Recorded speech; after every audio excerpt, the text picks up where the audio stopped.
Welcome to today's video. If you've clicked on this, it means you or someone you know might be struggling with depression. First off, let me just say, you are not alone. Depression is something that touches so many lives, even when it feels like no one understands. Today, we're diving deep into what depression really is, why it happens, and most importantly, practical ways to overcome it. Grab a drink, get comfortable, and let's start this important conversation. Depression can feel like being stuck in a dark room with no door. It's not just feeling sad or having a bad day.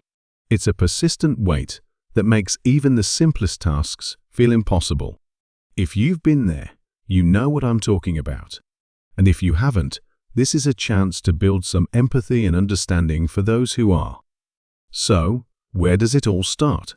Depression doesn't have a one-size-fits-all cause. It could be due to brain chemistry, genetics, life events, or even prolonged stress. Whatever the cause, the result is the same. It disrupts your ability to enjoy life, connect with others, and function day to day. Now, let me tell you a quick story. Imagine a guy named Alex. Alex is in his late 20s, has a decent job, and friends who care about him. On paper, his life looks great, but inside, Alex feels empty. He struggles to get out of bed, avoids his friends, and feels like he's just going through the motions. He thinks, what's wrong with me? Why can't I just snap out of it? If this sounds familiar, you're not alone. And let me be clear, depression isn't a character flaw or a weakness. It's a health condition that needs attention and care, just like a broken bone or a bad case of the flu. So, how do we move forward? Let's start with small but meaningful actions. One of the first steps is to acknowledge that you're struggling. It's okay to say, I'm not okay right now. Once you've done that, reach out to someone. It could be a friend, family member, or even a therapist. I know this can be incredibly hard, especially when depression makes you want to isolate yourself, but opening up can be the first step toward healing. Therapy is a powerful tool, and there's no shame in seeking professional help. Cognitive behavioral therapy, or CBT, is one of the most effective treatments for depression. It helps you identify negative thought patterns and replace them with healthier ones. Think of your brain like a muscle. If you've been working out with negative thoughts for years, it'll take time and effort to retrain those mental muscles. But it's possible, and the results can be life-changing. Let's talk about medication for a moment. Antidepressants are not a magic pill, but they can be a valuable part of your recovery. If your doctor recommends medication, give it some thought. It's not about numbing your feelings or becoming someone else. It's about giving your brain the support it needs to start healing. And remember, it's okay to ask questions, get a second opinion, or take time to make the decision that feels right for you. Another powerful ally in overcoming depression is your daily routine. Now, I know routines can feel overwhelming when you're struggling, but hear me out. Start small. Maybe it's just making your bed every morning or stepping outside for a few minutes of fresh air.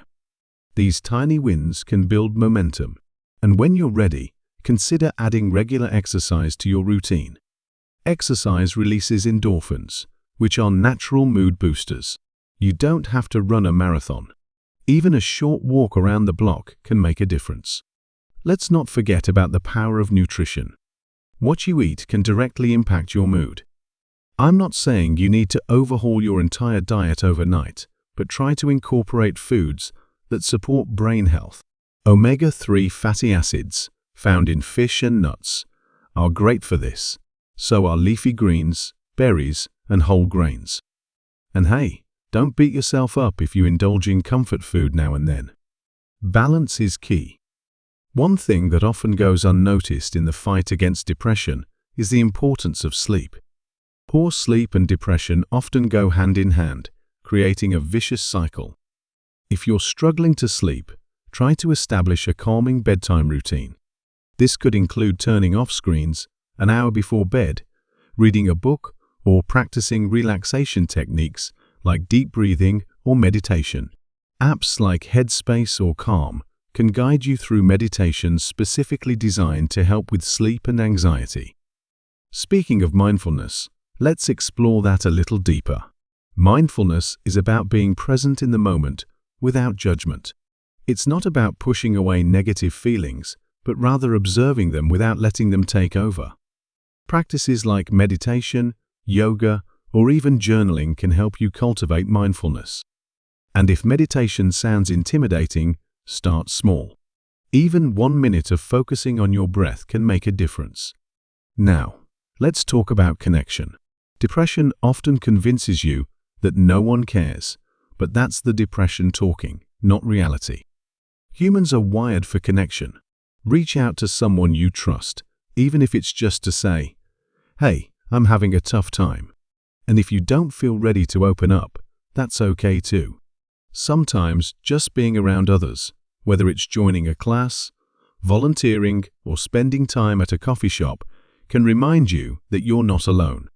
Creativity can also be a powerful outlet. Whether it's painting, writing, playing music, or even cooking, creative activities can help you express emotions that are hard to put into words. They can also provide a sense of accomplishment and joy, even if it's just for a little while. I want to touch on gratitude for a moment. I know it can feel almost impossible to think about gratitude when you're in the depths of depression. But research shows that practicing gratitude, even in small ways, can help shift your mindset over time. Start by writing down one thing you're grateful for each day. It doesn't have to be big. Maybe it's the taste of your morning coffee, the sound of rain, or a kind word from a stranger. Over time, these small moments of gratitude can add up. Finally, I want to remind you to be gentle with yourself. Recovery is not a straight line.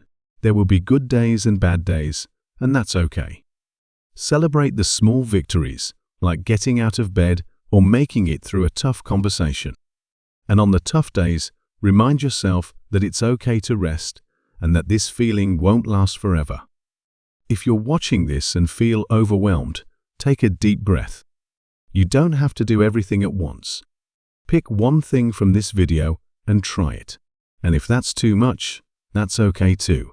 Just the fact that you're here, watching this, means you're taking a step in the right direction. You're stronger than you think, and there's hope. Even if you can't see the light at the end of the tunnel right now, it's there. And you're not alone on this journey. Thank you for spending this time with me. If you found this video helpful, please like, share, and subscribe. And if you're comfortable, share your thoughts or experiences in the comments. You never know who you might inspire or help. Take care of yourself, and I'll see you in the next video.